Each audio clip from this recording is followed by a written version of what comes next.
First at 5.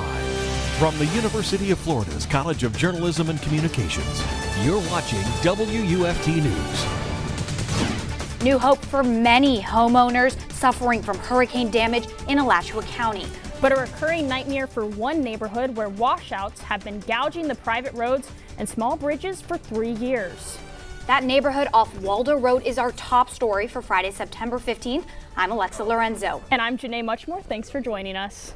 This area of homes with private roads is just beyond Fairbanks on the way out of Gainesville, north of Hatchet Creek. WUFT's Morgan Reiner spent the day there and joins us now.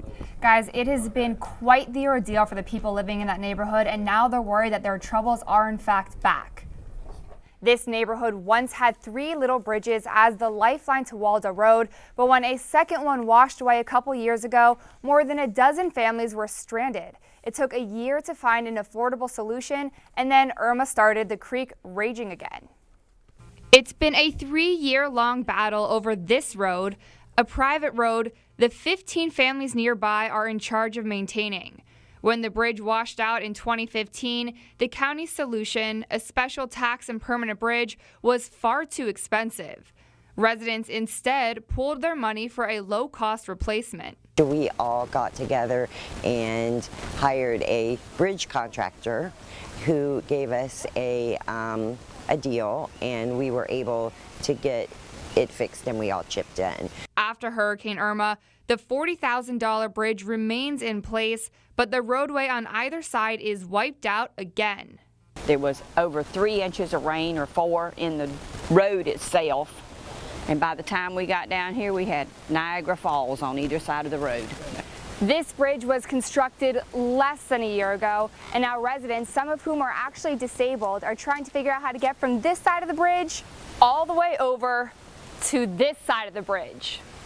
Although it is a private road, the residents wonder if they're on the hook again.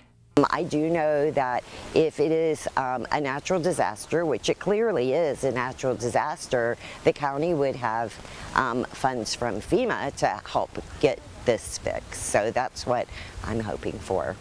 Alachua County is now covered for disaster assistance, so they can at least apply. Until there's a solution, the county is doing what it can to help with other needs. I think when they say we can't help them, they're specifically speaking of the roadway. We have to understand that help is more imminent than just the roadway. You know, food, clothing, and shelter are your key things that you need to sustain life. Congressman Ted Yoho delivered food to the residents this afternoon and spoke to them about their concerns. And by late afternoon, an effort was underway to fill in gaps and get the bridge working again. It's not yet clear who is paying for the work up front or if it's a volunteer effort. If it succeeds, everyone can get out and shop for themselves. But when many people stranded today, both the Sheriff's Office and County Fire Department made a point of delivering MREs and water. Thank you, Morgan. Although I-75 has stayed open, the highway closures in the High Springs area grew another notch today. This is all due to Irma, floodwaters, and the swollen Santa Fe River. Flooding near the Columbia-Gilchrist line forced a closure on State Road 47 this morning. That's in addition to the closures of both highways northwest of High Springs. The US 47 and US 27 bridges over the Santa Fe River have been closed for days. Authorities have been waiting for the river level to drop enough to make sure there's no structural damage. And 9 more Florida counties are joining the list that FEMA declared eligible for Hurricane Irma disaster relief. Alachua and several other north central Florida counties are now on the list, which already included Marion and Putnam. Homeowners, renters, and business owners can now apply for individual assistance under FEMA.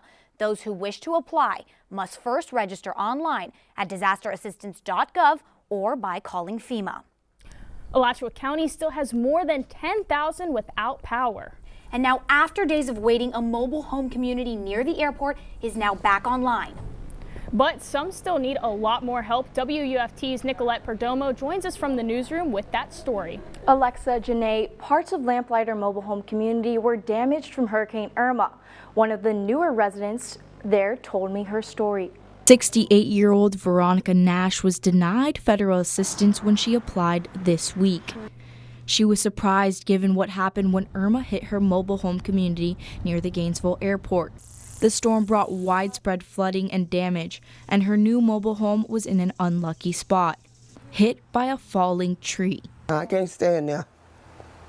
Can't stand. One thing, my bed and stuff all soaking wet, and I can't live in there. I'm scared the rest of it's gonna fall down, on top of me. The tree you see behind me fell into her room while she was laying on her bed during Hurricane Irma. A friend of mine said, "You better come out of there," and by the time I got to the door, the thing fell in. Veronica has been staying with a relative. She says her home is not an option with her asthma problems. Leaves, branches, water, and dust now cover the floor of her bedroom, and there's a large hole that could continue to cave in. There's damage to their homes, and they're trying to figure out how they're going to pay for it. You've got roof damage, you'll have siding damage, you've got trees down. Alachua County learned yesterday it's been added to FEMA's list for individual assistance. This was Veronica's reaction when I told her.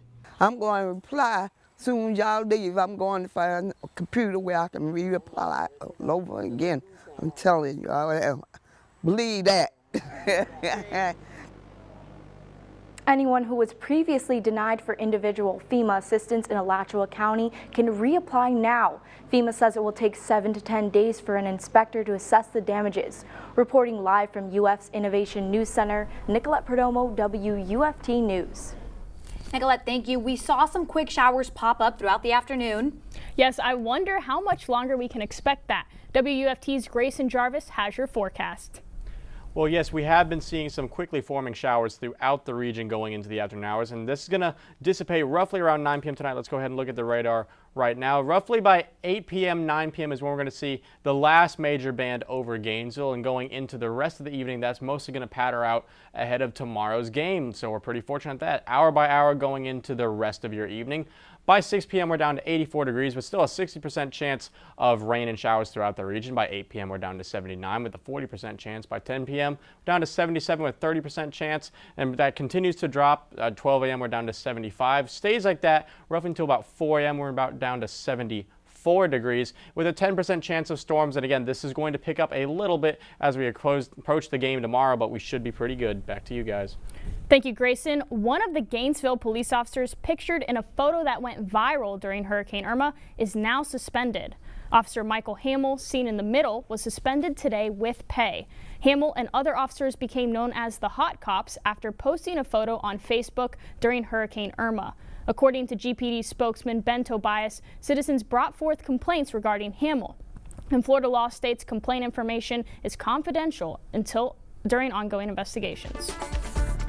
Coming up on WUFT News, first at 5, areas in Bradford County still 2 feet underwater. Plus, celebrities and more coming together to fund the hurricane relief. And we could see some showers for tomorrow's game. I'll tell you when you can expect those to roll through.